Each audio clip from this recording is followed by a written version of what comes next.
Hi, it's Sarah from Standing Up to Scoliosis and the Scolio Temple. Just doing my second video about pregnancy, and this one is about the childbirth. So I've already done one video about being pregnant with scoliosis and spinal fusion, and how that sort of like, well, actually found that was like quite a benefit to me in a lot of ways. Like earlier on, it gave me like greater body awareness. That was the main sort of thing I covered, and using like the sort of relaxing hormones to your advantage. But then yeah, like the actual birth process for me kind of went the opposite way a bit. And I don't want this video to be like negative in any way, or like scaring anyone who's had scoliosis or spinal fusion, because everyone has a totally different birth story. I spoke to lots of women who'd had the spinal fusion surgery, who'd given birth naturally. Some women said they couldn't give birth naturally the first time, but then they could with other babies after that. So yeah, I mean, this video is just me sharing my experience with my first baby. And yeah, I mean, things didn't go. I mean, I'm older, I'm 39. I've had 3 spine surgeries in total, and the third one was taking the rods out. So I've had a lot happen to me. I have like because I had disc problems above and below the rods and arthritis. So for me, the end of the pregnancy, things started to sort of go a bit downhill from there. So things were going pretty well throughout the pregnancy. I just had like low iron once, and actually I did have a UTI as well. So it wasn't perfect pregnancy, but it was all right.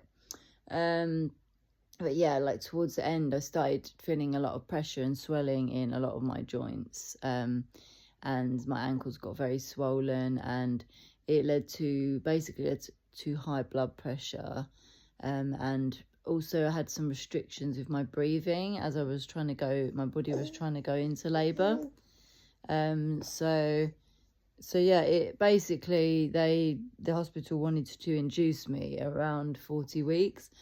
I wasn't really, my body was sort of trying to go into labor before then, from about 35 weeks, but it was having trouble. The main thing I struggled with because of my back was relaxing into the contractions. So there was a lot of tension around all my scar tissue from the surgery, and I had where I had nerve damage on my right shoulder, it was just like gripping on there as well, and restricting my breathing. And obviously one of the most important things to relax into labor is to be able to take a deep breath, because as the diaphragm contracts and expands, the pelvic floor does.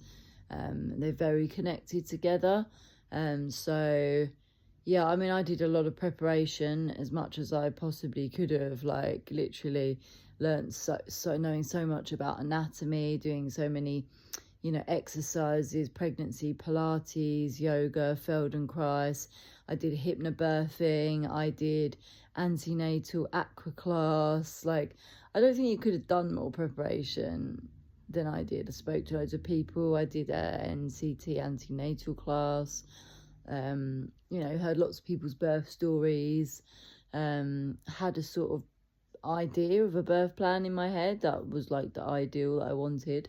But I will say, I mean, so some people like say, oh, you should just think positive.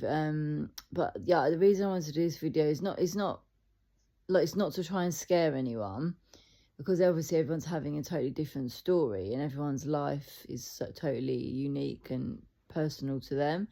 But I just want to make the point that when you have had spinal fusion, there are some physical changes in your body and restrictions, like the breathing is more restricted in studies after spinal fusion, because if it's in, like, mine was in the thoracic spine, so it was like clearly restricting the expansion and the natural curve of my thoracic spine, and that obviously that really did affect my labor, and then the fusion, you know, not having the natural curve in the spine, having everything being constricted, like made it harder for my body to relax and expand and dilate, you know, as it's meant to. So I think if you just have a scoliosis, I think you're going to be a lot better off. I think you will.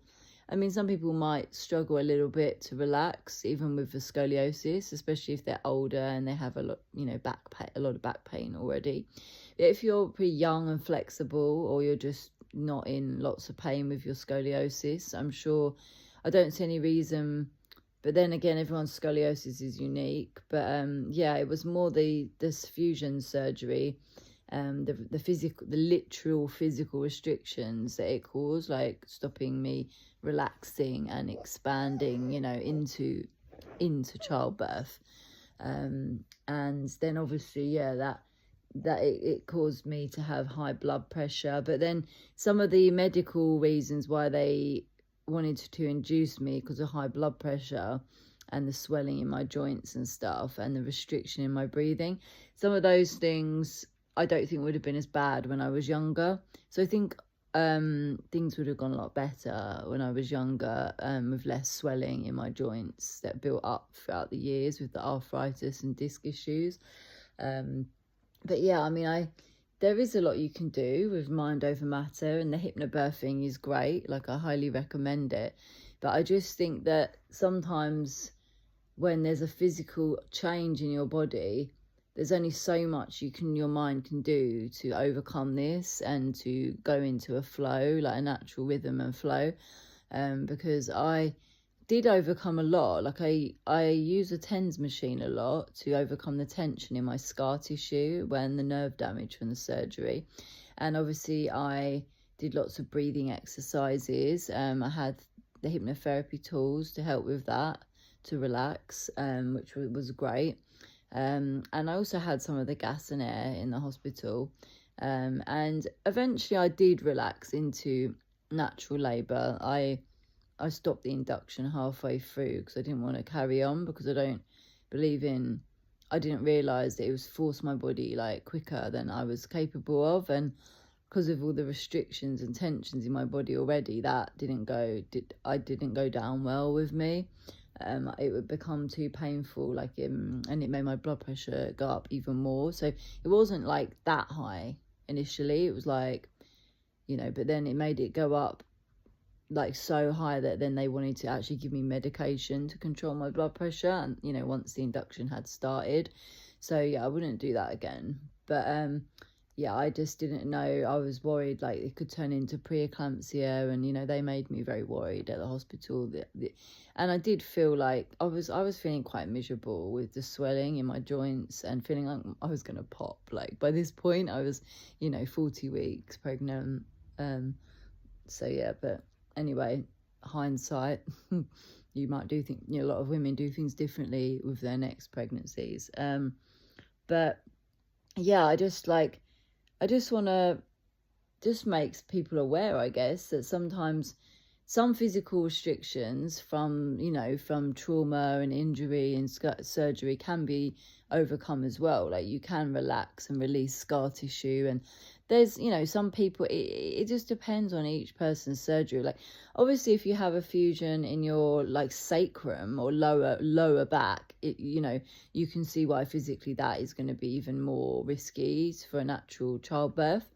But yeah, for me, like, the fusion was only in my thoracic spine, but that connects to the rest of the body as well, you know.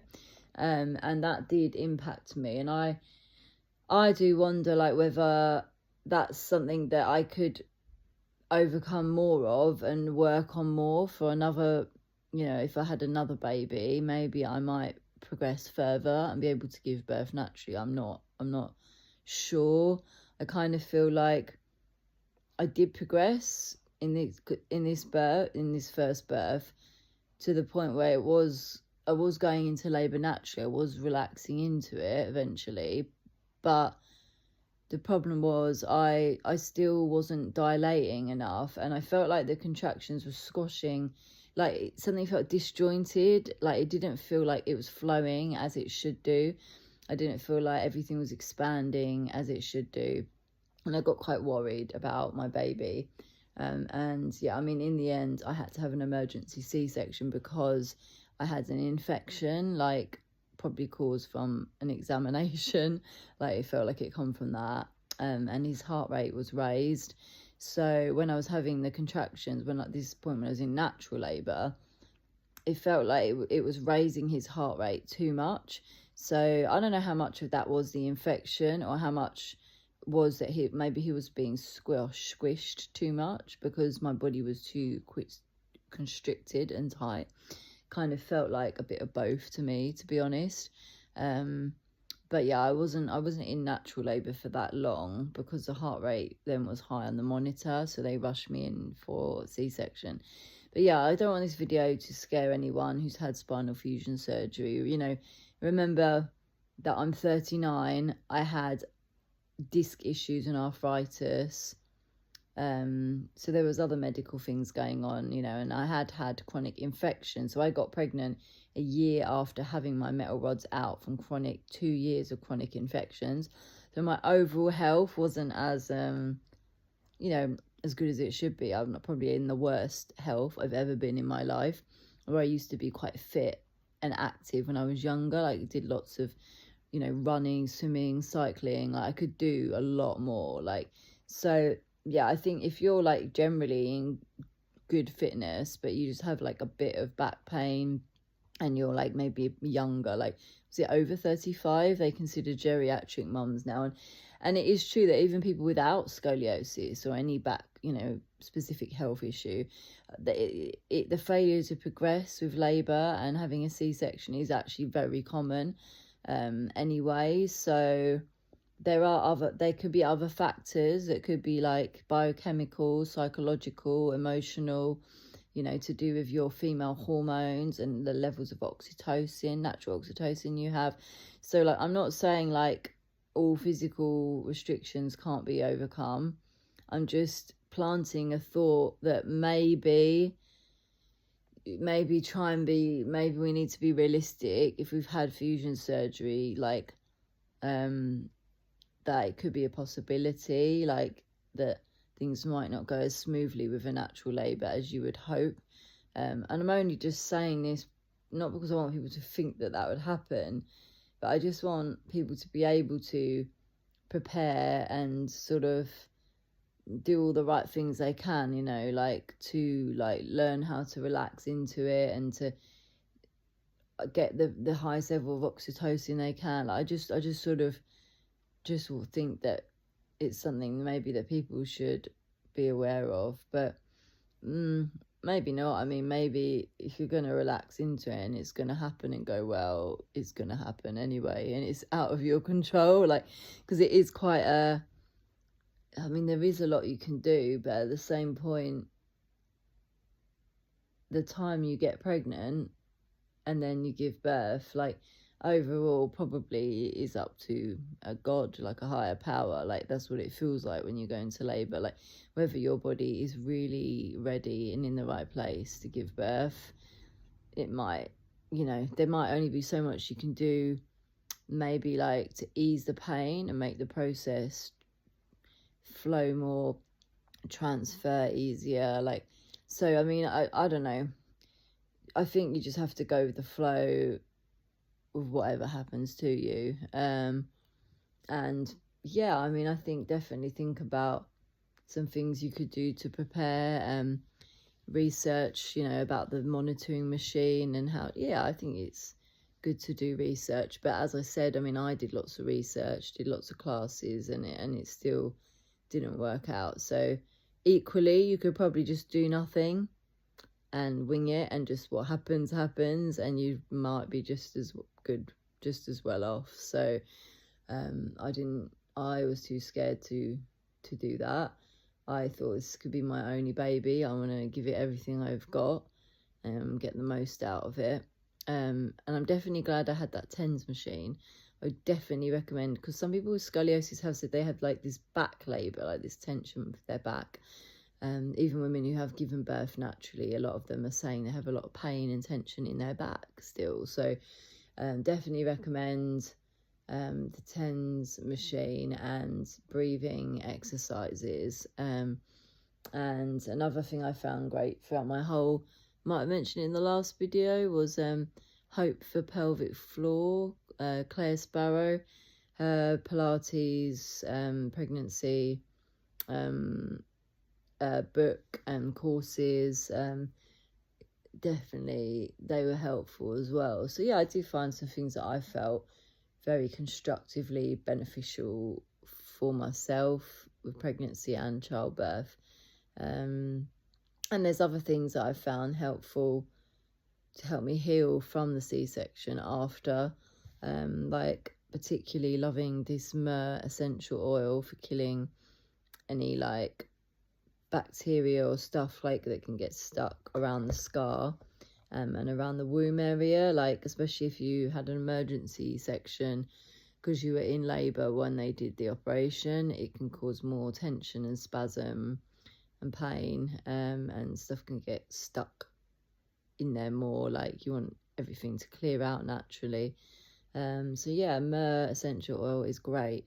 But yeah, I think that's all I wanted to say, was because I had this, a lot of people do this whole mind over matter thing where they make you think like, if you've got, especially if you've got metal rods in your back still, like it's like an elephant in the room. Like it's not like you can just overcome that mentally. Like you can a little bit, you can do like mindfulness practices to meditate and rise above, you know, the brain is like very good at sort of disassociating and rising above pain and trauma. And there's, you know, there's only so much you can do to rewire the brain over the body to not be aware that it has two walking great rods, and that it's fused and the breathing and expansion is restricted. So I do think that try all these techniques, but have some common sense that you're, even if in your head you think that you can do things and you're going to rise above things, remember that your body has had this surgery and this stuff happened to you.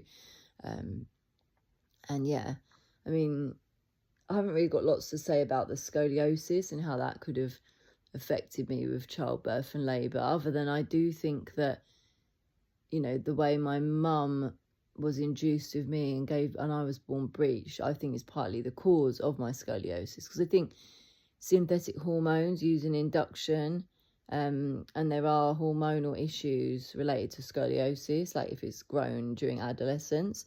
So I did definitely felt like there was like a re-traumatization of what my mum went through with me, giving birth with me, and then what I went through. It was like almost like a pattern repeating a little bit. And again, you know, when you have labour contractions, they pulse through the whole body, so you can feel the curve pattern. And I could actually feel that my womb was twisted, like was when I went into natural labour, it like spiraled round. It felt very strange, like, you know, like my back is twisted in my tummy organs.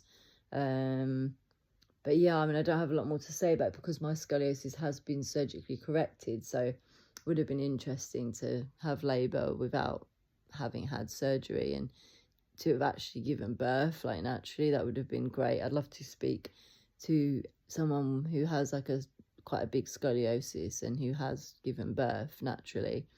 And I'd also equally, you know, it would be great to speak to other women in general about childbirth and if you've had spinal fusion surgery as well, because I think that it helps people to talk about their experiences either way.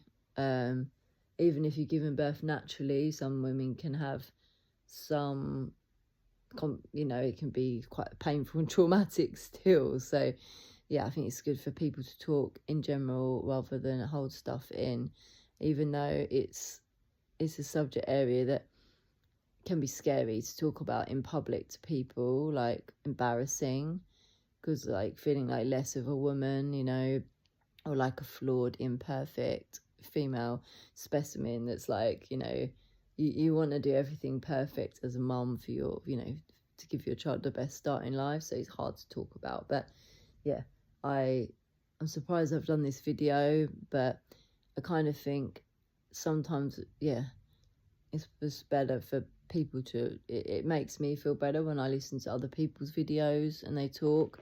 So I thought I'd do the same. All right, over and out. And yeah, I'm sure there's more to that birth story. But if anyone wants to connect, please do. All right, take care. Bye.